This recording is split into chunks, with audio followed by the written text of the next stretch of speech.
Hi అండి, welcome to సెల్వీస్ closet. Blouse యొక్క length వచ్చి 15 ఇంచెస్ అండి. తర్వాత బ్రెత్ వచ్చి 12.5. నెక్ ఇది వచ్చి బోట్ నెక్ కాబట్టి 4 ఇంచెస్ తీసుకుందాం. రౌండప్ కోసం 3 ఇంచ్. ఇప్పుడు టక్స్ పెడదాం. ఫస్ట్ లైనింగ్ క్లాత్ వేసి తర్వాత పైనుంచి మెయిన్ ఫ్యాబ్రిక్ పెట్టుకోవాలి. ఈవెన్గా పెట్టుకోండి నెక్ టు నెక్. తర్వాత టక్స్ పెడదాం. 4.5 ఇంచ్ బోట్ నెక్ కాబట్టి 4.5 ఇంచ్ టక్ పెట్టాలి. 4.5 inch right side and left side 4.5 ఇంచెస్తోని టక్స్ వేసుకుందాం. ఇప్పుడు నేను నడుము పట్టి పెట్టట్లేదండి, ఆ స్పేస్లో నేను పైపింగ్ థ్రెడ్ పెడతాను. బ్యాక్ పీస్ అయిపోయిన తర్వాత ఇప్పుడు front piece. Over deep neck అండి ఇది. ఓవర్ డీప్ నెక్ మన రౌండప్ కోసం 4.5 ఇంచెస్. నెక్ మొత్తం డీప్ వచ్చి 6 ఇంచెస్. తర్వాత ఇప్పుడు 3 డాట్స్ వేసుకుందాం. 1 by 1 3 డాట్స్ కంటిన్యూగా వేసుకోండి. కంటిన్యూగా 3 డాట్స్ వేసుకోండి. 4th డాట్ అనేది అంత ఇంపార్టెంట్ కాదండి, అవసరం ఉంటే వేసుకోవచ్చు, లేదంటే అది అంత ఇంపార్టెంట్ ఏం కాదు. 3 డాట్స్ అయితే కంపల్సరీ ఉండాలి.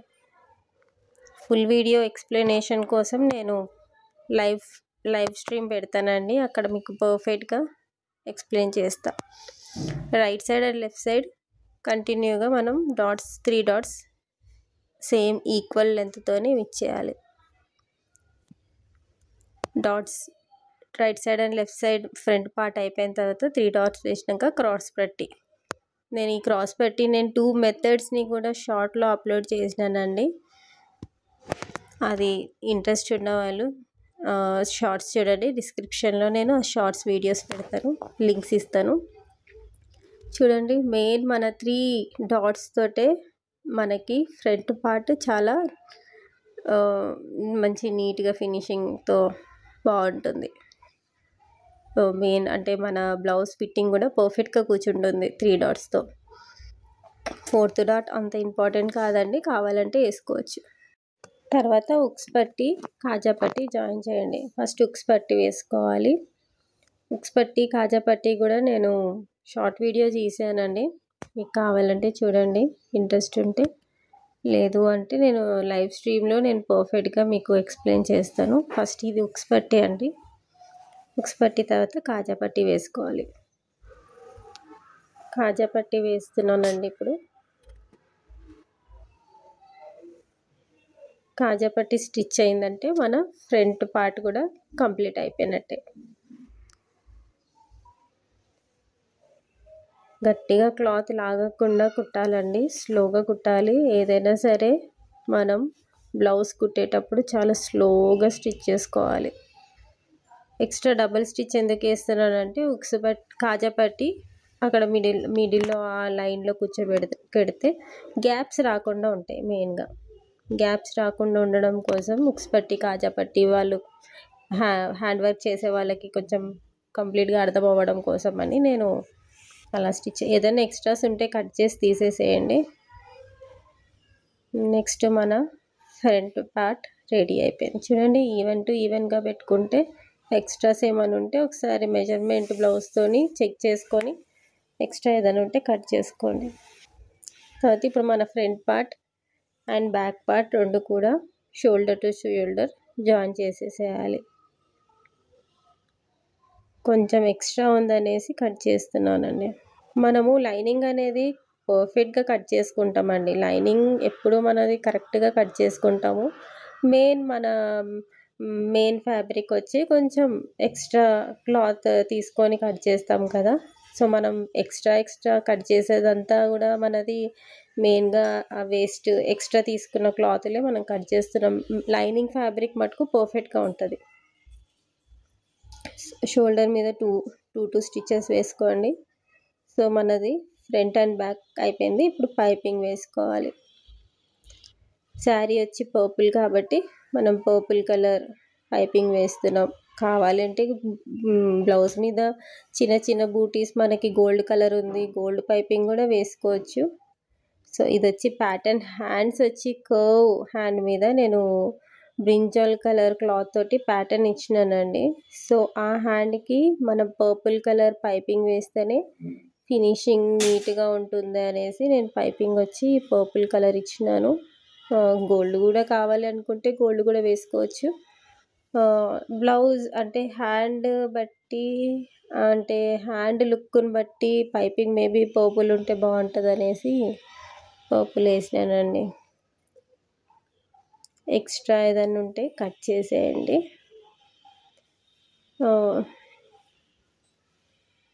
సో అదంతా మన ఎక్స్ట్రా పీస్, మనం ఎందుకంటే ఎంత లేదన్నా స్టిచ్చింగ్కి మనం ½ ఇంచ్ ½ ఇంచ్ ఎక్స్ట్రా తీసుకుంటాం కదా, సో అది మనం ఎక్స్ట్రా కట్ చేస్తున్నాం. పైపింగ్ థ్రెడ్ మిడిల్లో పెట్టి ఒక స్టిచ్ పైపింగ్ క్లాత్ని ఫోల్డ్ చేసేసి పైపింగ్ అంటే మన థ్రెడ్ వరకు స్టిచ్ చేసుకోవాలంటే థ్రెడ్ ఒకటి రౌండ్గా ఇట్లా కనిపిస్తుంటే బాగుంటుంది. ఎంత సన్నగా తీసుకుంటే పైపింగ్ అంత సన్నగా వస్తుంది. థ్రెడ్ని బట్టండి. థ్రెడ్ కనుక మనం లావు థ్రెడ్ తీసుకుంటే లావుగా వస్తుంది పైపింగ్, సన్న థ్రెడ్ తీసుకుంటే సన్నగా పైపింగ్ వస్తుంది. బ్లౌజ్ లాగొద్దండి. చాలా సెన్సిటివ్ పైపింగ్ క్లాత్ అండి. అది క్లాత్ బ్రింజాల్ క్లాత్ వచ్చి చాలా సెన్సిటివ్ క్లాత్. ఆ పైపింగ్ కూర్చోబెట్టడం కొంచెం కష్టమే. లాగకుండా స్లోగా స్టిచ్ చేయండి. బ్లౌజ్ నేర్చుకోవడం ఇష్టంతో నేర్చుకుంటే చాలా ఈజీ అండి. కష్టంగా నేర్చుకుంటే చాలా కష్టం. ఇష్టంతో నేర్చుకుంటే కనుక మనం ఏదైనా సరే ఈజీగా నేర్చేసుకోవచ్చు. బ్లౌజ్ ఫిట్టింగ్ వచ్చేసింది అంటే మటుకు, బ్లౌజ్ వచ్చిందంటే మటుకు మనం ఏదైనా ఈజీగా నేర్చేసుకోవచ్చు. నేను బ్లౌజెస్, డ్రెస్సెస్ అన్నీ స్టిచ్ చేస్తానండి. సో ఎక్స్ట్రా లోపలికి అలా ఫ్యాబ్రిక్ని లోపలికి క్లోజ్ చేసేసి డబల్ స్టిచ్ చేసేయండి. ఇప్పుడు మనం హెమ్మింగ్ కావాలంటే హెమ్మింగ్ చేసుకోవచ్చు, లేదంటే పైనుంచి ఇంకొక కుట్టేసేసుకోవచ్చు. నేను ఇంకా పైనుంచి ఒక కుట్టేసేస్తున్నానండి. అలా అయినా కూడా బ్లౌజ్ నీట్గా ఉంటుంది కదా. హెమ్మింగ్ కావాలంటే హెమ్మింగ్ వేసుకోవచ్చు, లేదు స్టిచ్చింగ్ చేసుకోవాలంటే మిషన్ స్టిచ్ చేసుకుంటే బెటర్. ఫినిషింగ్ కూడా నీట్గా ఉంటుంది. పైనుంచి వేయడం వల్ల ఏమవుతుందంటే మనకి ఈవెన్గా ఉంటుంది స్టిచ్. ఒకసారి తిప్పి చూడండి క్లాత్ మీదనే స్టిచ్ పడిందా లేదా అనేసి ఒకసారి చూసుకుంటే సరిపోతుంది. ఇప్పుడు నేను నడుము పట్టు వేయలేదు కదా, సో ఆ ప్లేస్లో నేను ఒకసారి మన ఫ్రంట్ పార్ట్ని బ్యాక్ పార్ట్ని ఈవెన్గా పెట్టి చూసి ఎక్స్ట్రా ఇక్కడ ఎంత ఎక్స్ట్రా ఉందో చూసి దాన్ని బట్టి నేను పైపింగ్ వేసేస్తున్నాను. అంటే ఎక్స్ట్రా ఇక్కడ చూడండి ఆ కార్నర్లో కొంచెం ఎక్స్ట్రా అనిపించడం వల్ల అక్కడ కొంచెం క్రాస్ తీసుకొని స్టిచ్ వేస్తున్నాను. చూడండి ఒకసారి రైట్ సైడ్ లెఫ్ట్ సైడ్ రెండు కూడా చెక్ చేసుకోవాలి. ఏ స్టిచ్చింగ్ చేసినా కూడా 2 times కూడా క్రాస్ చెక్ చేసుకోవాలండి. కంపల్సరీ 2 times కూడా క్రాస్ చెక్ చేసుకొని కుట్టాలి. ఒక్కసారి క్లాత్ కట్ చేసిన తర్వాత మళ్ళీ మనం యాడ్ చేయలేం కదా. పైపింగ్ థ్రెడ్తో నడుము పట్టి కూడా సన్నగా పైపింగ్ చేసేసేయండి. క్లాత్ లాగకుండా స్లోగా స్టిచ్ చేయాలి.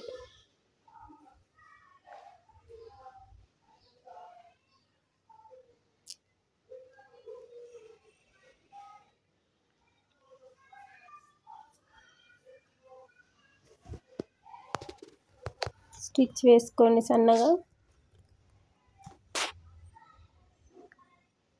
సో ఇది ఫినిష్. ఇప్పుడు పైనుంచి సేమ్ అలాగే ఇంకొక స్టిచ్ వేసేయండి. క్లాత్ లాగకుండా స్లోగా స్టిచ్ చేయండి.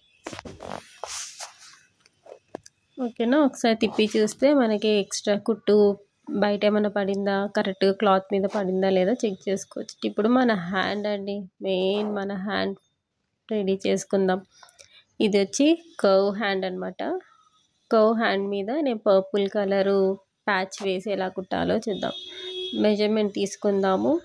ఫస్ట్ ఎక్స్ట్రా నేను ఎక్స్ట్రా తీస్తున్నా అండి. కింద కొంచెం క్రాస్ ఉండడం వల్ల ఎక్స్ట్రా తీసేస్తున్నా.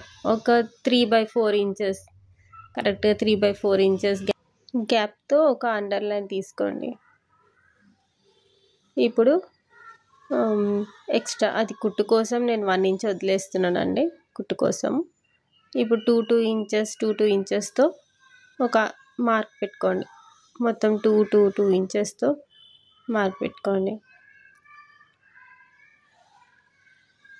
ఏదైనా రౌండ్ షేప్ ఉన్న ఒకటి, ఏదన్నా ఒక బాల్ లాంటిదో లేకపోతే ఇంకేదన్నా షేప్స్ మన దగ్గర కర్వ్ షేప్లో ఏది ఉన్నా సరే ఒక మూత లాంటిది తీసుకొని ఆ 2 ఇంచెస్తో మార్క్ కరెక్ట్గా ఉందా లేదా చూసుకొని ఒక రౌండ్ షేప్ తీసుకోండి. చూడండి రౌండ్ షేప్ వచ్చింది. మొత్తం ఆ 2 ఇంచెస్తోనే ఎన్ని కర్వ్స్ వస్తే అన్ని కర్వ్స్ తీసేయండి. మొత్తం టోటల్గా స్లోగా కర్వ్స్ తీసుకోండి.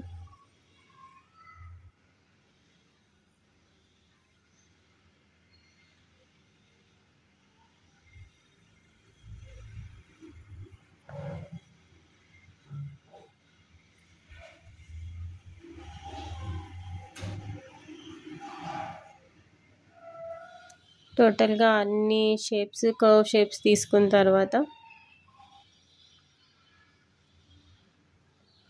నీట్గా ఉందా లేదా చూసుకొని ఒకసారి క్రాస్ చెక్ చేసుకొని మళ్ళీ ఒకసారి ఇప్పుడు మనం అది షేప్ అంతా కట్ చేసుకుందాం. అన్ని కర్వ్స్ కూడా రౌండ్గా షేప్స్ అన్నీ కరెక్ట్ కట్ చేసుకుందాం. స్లోగా కట్ చేయండి. మొత్తం టోటల్గా 2 హ్యాండ్స్ కూడా లైనింగ్ ప్లస్ మెయిన్ ఫ్యాబ్రిక్ కూడా నేను కర్వ్గా కట్ చేసుకుంటున్నాను. మెయిన్ ఫ్యాబ్రిక్ కూడా కట్ చేసినాను. చూడండి స్లోగా కట్ చేయండి. టోటల్గా మొత్తం అన్ని కర్వ్స్ కట్ చేసేయాలి.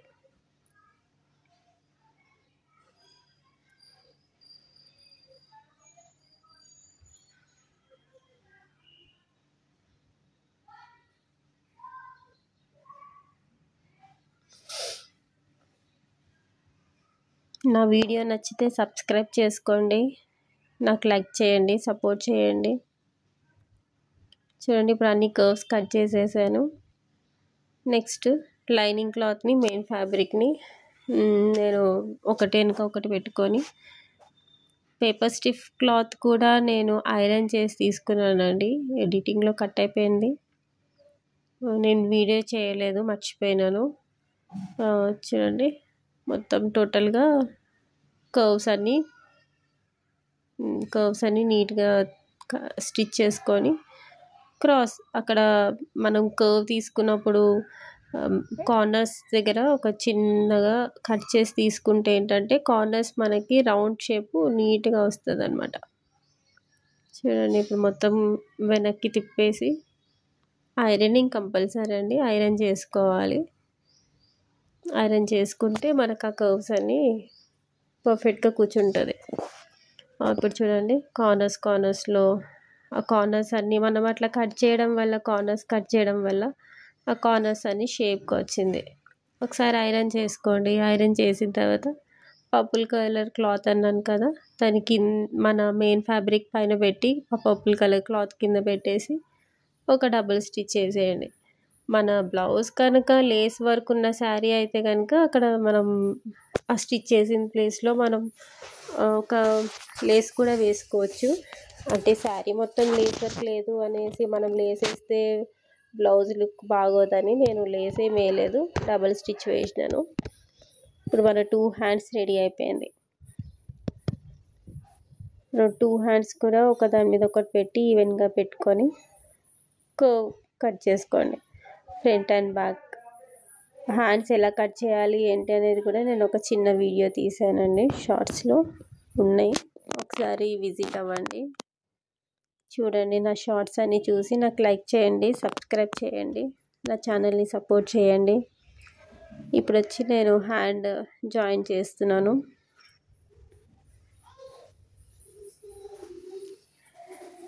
బ్లౌజ్ ఎక్కువ లాగొద్దండి, హ్యాండ్ అయితే అసలు లాగొద్దు. ఇక్కడక్కడ మనం డాట్స్ పెట్టుకుంటాం కదా, డాట్ టు డాట్ స్టిచ్ చేయాలి. డబల్ స్టిచ్ వేసేసుకోండి. ఎక్స్ట్రాస్ ఏమైనా ఉంటే కట్ చేసేయండి. ఇప్పుడు జాయింటింగ్,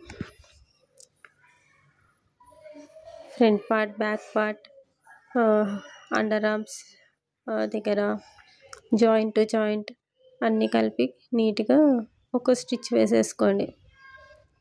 చూడండి హ్యాండ్ ఫినిష్ అయిపోయింది. మనం రైట్ సైడ్ ఫస్ట్ మనం రైట్ హ్యాండ్ కుట్టినాం, ఇప్పుడు లెఫ్ట్ హ్యాండ్ కుడుతున్నాం. ఇది కూడా డబల్ స్టిచ్ వేసేసుకోవాలి.